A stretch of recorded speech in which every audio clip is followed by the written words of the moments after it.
adventures of Rocky and Bullwinkle and Friends. Starring that Jet A. Jerry Olace, Rocket J. Squirrel, and his pal, Bullwinkle the Moose. Hi, glad to see you again. Likewise. We got some great things on the show today. Like what? Like what? Well, you ought to know, Bullwinkle. You're in some of them. Well, let's get started.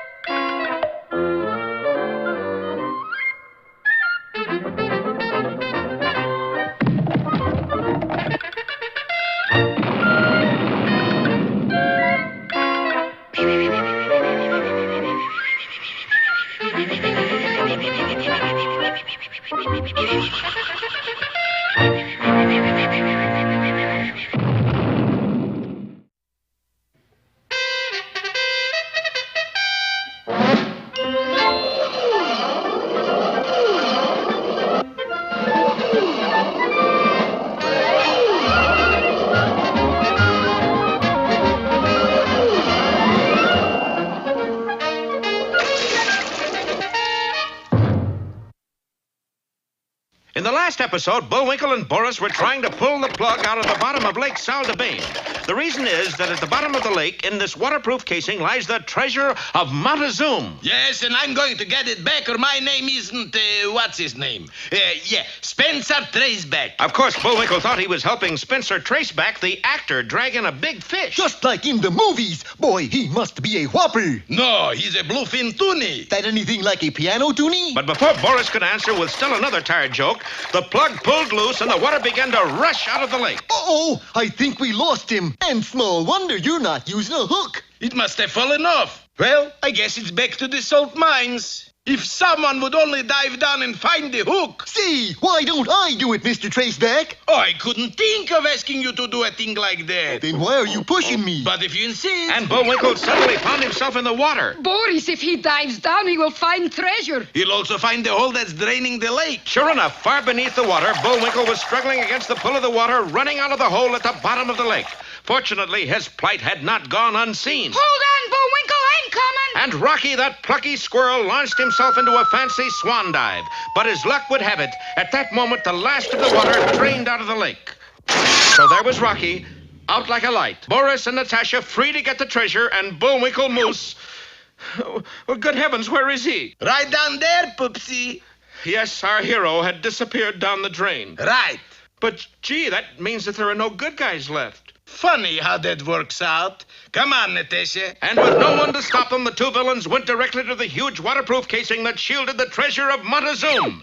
Fortunately, the waterproof casing turned out to be villain-proof, too. Hold it, Natasha. I'm bushed. If I got to work this hard to get rich, I might as well get a job. Oh, Boris, what you said. Meanwhile, Rocky had come to his senses and was standing beside the hole where Bullwinkle had been pulled from sight. There's only one thing to do. I gotta fly down there after him. And adjusting his goggles, the plucky squirrel zoomed down into the hole. Oh, such loyalty, Boris.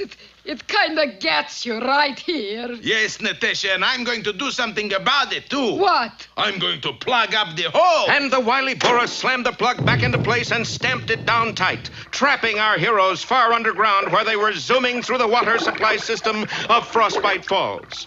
Our scene now changes rather abruptly to the interior of an apartment house in the suburbs of Frostbite Falls, where nearly was a lady last night she died, told the bell for... Oh, rats, what happened to the hot water? Hey, Super, let's have some hot water up here! You got all there is. Turn the tap on all the way. Oh, very well. Nellie was a lady, last night she died. Toll the bell for lovely Nell, my sweet Virginie bride. Oh, for cry-eye, it's a monster! No, I'm more of the second tenor. How'd you get in there? Never mind that. The real question is, how am I going to get out? Yes, Bullwinkle was jammed into a bend in the water pipe, and what's more, it was a hot water pipe. Yeah, I'm getting the world's first instant hot foot. Instant hot foot? Take 1 foot and add boiling water. Don't miss our next episode, Bullwinkle Cleans Up, or The Desperate Showers.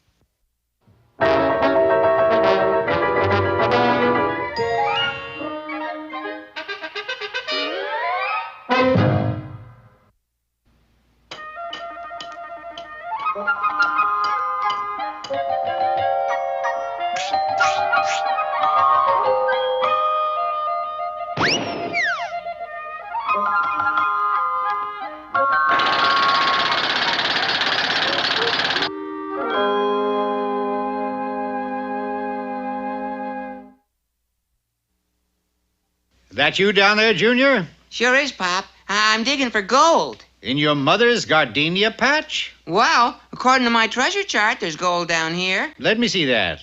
My Favorite Gold Mines by Marilyn Monroe. Where'd you get this? I bought it off a rag peddler. For how much? 6 cents. That, my boy, is a classic example of a fool and his money are soon parted. It wasn't my 6 cents, Pop. I took it off your dresser. Yeah, that's beside the point. You were still swindled. Now stop digging and listen to this fable. I call it The Fox and the Rabbit. Years ago, when vaudeville was in its heyday, a certain fox named Foxini the Great toured the hinterlands as a magician. For my next trick, I shall need a volunteer. How do you do, sir? May I borrow your pocket watch? Thank you. Now, I drop the watch, made in Switzerland, into this hat. Stir it with an egg beater. Tap it gently with a sledgehammer. And then pour a vial of acid over it. I then cover the hat with a Hindu cloth and say the magic words, Helen 12 Trees and Ricardo Cortez, and presto! Go ahead, sir. Reach in and get your watch. You, sir, need a new crystal? Say, I got an item for you, Foxini boy. That was the last act you will ever do in this theater. Oh, please, sir. One more essay. I supplicate you. Oh, I shouldn't, but, well, all right, one last essay. You close tonight's show, right after the train seals. You won't be lamentated, sir. I promise. Oh, and look, Foxini doll, no more of the mystic stuff, huh? It's a family show, you know. Just pull a rabbit out of the hat, will you? But rabbits in those days were hard to find, mainly due to the carrot drought that hit the hinterlands that summer. But in his meanderings, the fox sauntered down a back alley, and there, eating a picture of a carrot, was a rabbit. Good morrow to you, friend rabbit. Hi. Got a picture of some salt on you? No, but I can give you a job. Like doing what? Getting in and out of a hat. Well, sounds easy enough. I'll try it. That evening, the great Foxini climaxed his turn with a new innovation. Yes, folks, this hat does seem to be empty. Aha! But I say the magic words. Roger Pryor and Eileen Pringle, and presto. The crowd gasped, for out of the hat came a rabbit eating a picture of a turkey. There, you hear that, Foxini, baby? I'm picking up your option right away. They loved it. You're made. For 2 weeks, Foxini stopped the show, and then it happened. And presto, out of the hat comes... Nothing. The rabbit did not appear. The curtain came down. On the fox, unfortunately. Later in his quarters... But why did you let me down? I'm bored, that's why. You get all the applause while I have to sit all cramped up in that little hat. Tell me what you want. I'll give you anything. Put a false bottom on the hat. That way I can meander around until it's time to do the magic bit. Foxini had no alternative. He acquiesced, but what he didn't know was that while he was on the stage doing his routine, the rabbit was circulating through the audience, picking pockets of all things. You can imagine the fox's dismay when he pulled the rabbit out of the hat and the rabbit had 24 billfolds in his hot little paws. What did you do? Hit the jackpot. Down came the curtain again on the fox. I can't understand it, Foxini doll. You were coming on like gangbusters. Then all of a sudden somebody pulled the plug. And that's not all. Some of the customers lost their wallets. Fancy that. You haven't seen any wallets, have you, doll? Me? Look, Rabbit, you want to get us in trouble? You can't steal wallets. But the mind of a distorted rabbit is a cunning mind. This time, when he was plucked from the hat, he came up with an armful of currency stolen from a nearby bank. That wasn't bad enough. Also out of the hat came the squad of police. You're under arrest, Foxini. But, Ossifer, I had nothing to do with this. It was all the rabbit's fault. What, Rabbit? Sure enough, the wayward hare had chosen that moment to jump back into the hat and escape through the false bottom. But I'm innocent, I tell you. Not only did the fox receive a stiff sentence, but so did the theater manager for contributing to the delinquency of a magician. You know, doll, I just can't believe this is happening. Shut up and break rocks. But we all know that crime doesn't pay. The little rabbit found refuge somewhere in South America, but never got to enjoy the fruits of his ill-gotten gains, for true to his habits, he had eaten a picture of a hard-boiled egg, not realizing that on the other side was a picture of a rotten apple. He took ill and never recovered. And so you see, Junior, a fool and his money are soon parted. I got a better. Oh, dear, hold it. You were about to say you had a better moral. Well, this time I'm going to beat you to it. You were going to say a fool and his bunny are soon parted, right? Wrong. I was going to say, hair today, gone tomorrow. Hair to dig, Junior.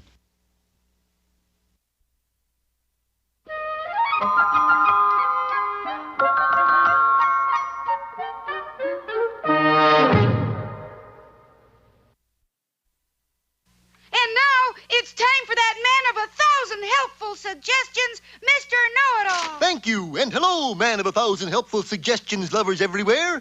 Today we are taking up the problem of how to disarm a live 5,000 megaton TNT bomb in your own workshop in your spare time to amuse your friends.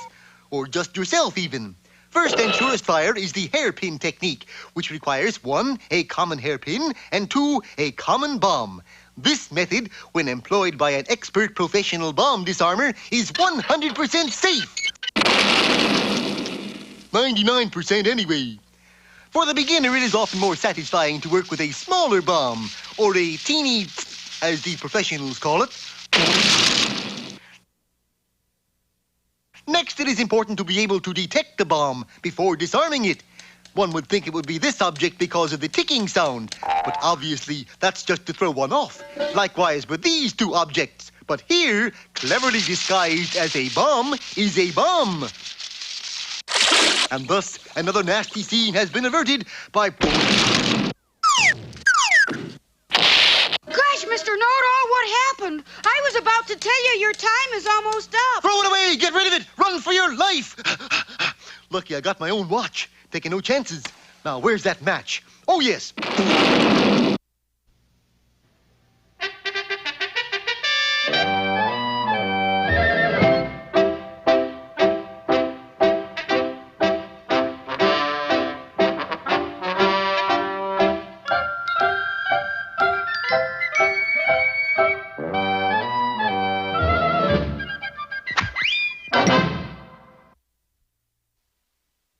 Don't play with the television set, Sherman. It's bust. No, it isn't, Mr. Peabody. A spy fixed it this morning. A spy? Well, he snuck in the back door and he was all dressed in black. Well, that doesn't mean he's a spy. Well, he gave us Secret Service, didn't he? Oh, dear. I had no alternative but to make Sherman stand in a corner, the one occupied by the Wayback Machine. Where to, Mr. Peabody? Well, as long as we're on the subject of spies, let us meet the queen of them all, the legendary Monte. Sherman sent the Wayback Machine for Newcastle, England, in the early days of the First World War. We arrived just as one of the largest ships of its day was about to be launched. Which one of the people on the launching platform is Mata Hari, Mr. Peabody? From here, it's hard to tell. She undoubtedly is wearing a clever disguise. It was then I spotted a waiter going up the steps, carrying a bottle of champagne with which the ship was to be christened. That, Sherman, is Mata Hari. How can you tell? When a waiter wears high heels, something is afoot. In the name of His Majesty, I hereby christen this ship. Don't swing that bottle, Admiral! Why not? She blew it up. We reported the incident to the Counterintelligence Department of Scotland Yard. Well, if Mata Hari is in England, it means the war effort is in serious jeopardy. Wonder what she'll do next. Probably steal some secret plans. I doubt that. We have a steel-proof steel safe here, but we shall check anyway. Oh, dear, what did I do with the combination? The combination is 6 left, 32 right, back to 8, around once to 0, and right to 3. Gad, sir, how do you know the combination? I don't really. It happens to be the phone number of my aunt in Peoria. The heavy door swung open, revealing an empty safe.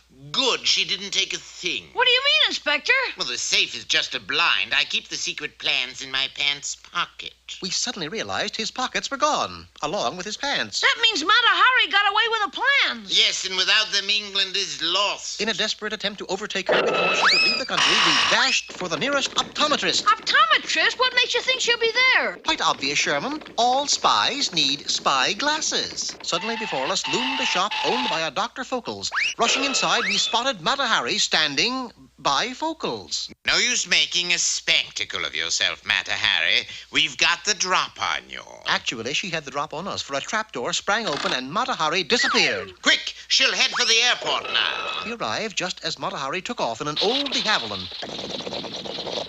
We were quick to follow in a new de Havilland. I didn't know you could fly, Mr. Peabody? I have a little bird dog in me, Sherman. By the time we were halfway across the channel, we were practically on Mata Hari's tail. Open fire, Inspector. Right, sir. Unfortunately, the inspector misinterpreted Sherman's command. To him, open fire meant to open the cockpit and build a fire. We went down in flames, which was the name of a small French town right near the German lines.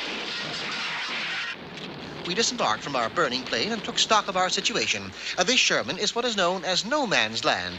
Years ago, it was a lush forest. But the trees are gone. That's right, Sherman. This is the Argonne Forest. You should have saved that one for the ending, Mr. Peabody. Oh, I have one that's worse than that, Sherman. Right now, our problem is to outwit Mata Hari before she can deliver the secret plans to the enemy. We shall never catch her now. We shall not only catch her, we shall pass her. Unmindful of the shrapnel, we ran between the falling bombs and reached the enemy trench a good 45 3/10 seconds ahead of Mata. Oh, we're in trouble, Mr. Peabody. Look at all the bayonets. And that gave me an idea. I picked up a string of hot dogs lying in a nearby shell hole and instructed Sherman and the inspector to follow my example. We placed a hot dog at the end of each bayonet. Naturally, the soldiers assumed they were at a weenie bake, and being German, rushed off to get some sauerkraut. Now what, Mr. Peabody? Quick, into these uniforms! When Mata Hari got there, she took us for German officers and promptly handed over the secret plans. I, in turn, promptly handed the plans and Miss Hari over to the inspector. We did it, Mr. Peabody. Yes, don't we always? By the way, Mr. Peabody, what was in the secret plans? Here they are, Sherman. Take a look for yourself. Oh, my gosh, it's just a picture of a giant blimp. That giant blimp, Sherman, was to be England's last resort. In the event they were losing the war, the entire British population was to climb into that blimp and fly to safety. I never heard of that before. Well, of course you have. Where do you think we got the phrase, one nation indirigible? Oh, no. I warned you, Sherman.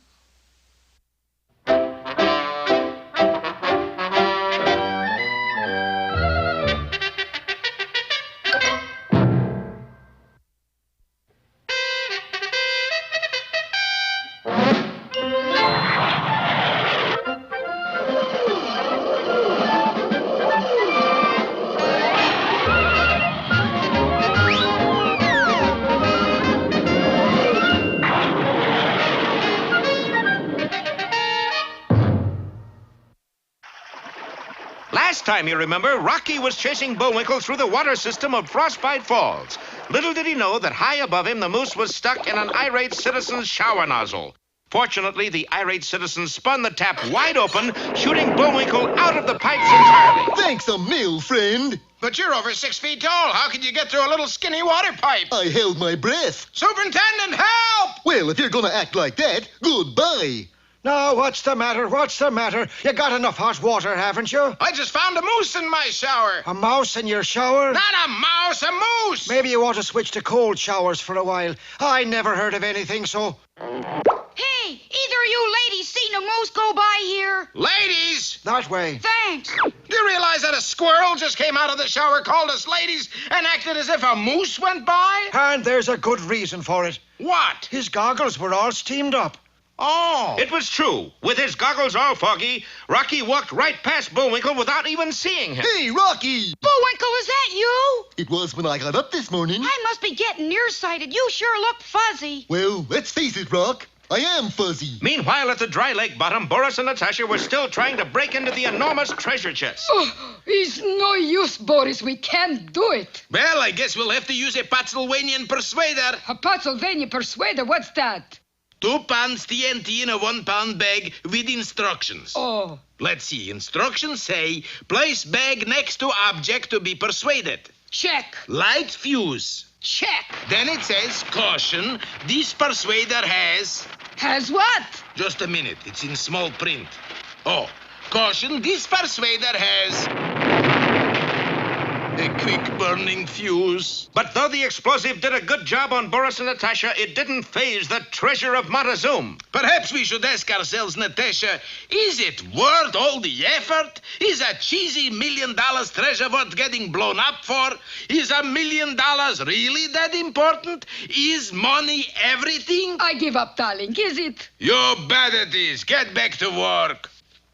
But unbeknownst to the two eager villains, our heroes were dashing to the scene of the crime. Why are we dashing thusly? Because the criminal always returns to the scene of the crime. I don't want to destroy your childlike faith, Rock, but we're not the criminals. No, but when the real criminals do return to the scene of the crime, we'll catch them red-handed. Do you follow me? I have to. We're on the same bicycle. Meanwhile, the wily Boris had rigged up a primitive block and tackle and dragged the enormous treasure chest to a high bluff overlooking the dry lake. Now, as soon as we cut the cable, chest drops down onto those rocks, splits wide open. And? Happy days are here again. Hey! Well, as luck would have it, our heroes chose that moment to pedal their bicycle across the bottom of the dry lake and right under the enormous chest. Natasha, do my eyes deceive me? They wouldn't dare. It's fantastical. We get to open up treasure chest and shut up moose and squirrel at the same time. Oh, you're such a lucky schnook. Well, you know what I always say. Somebody down there likes me. And Boris prepared to snip the cable and send the treasure chest hurtling down on our heroes. Don't miss our next rather unpleasant episode, Boris Bashes a Box or the Flat Chest.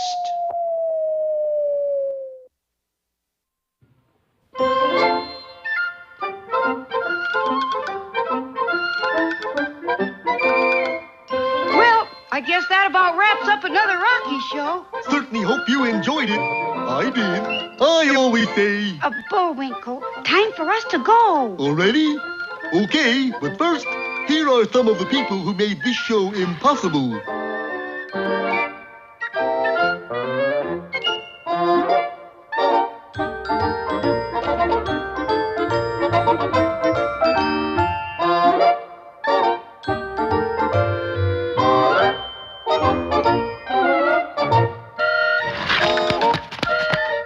That's not all. My fingers get tired.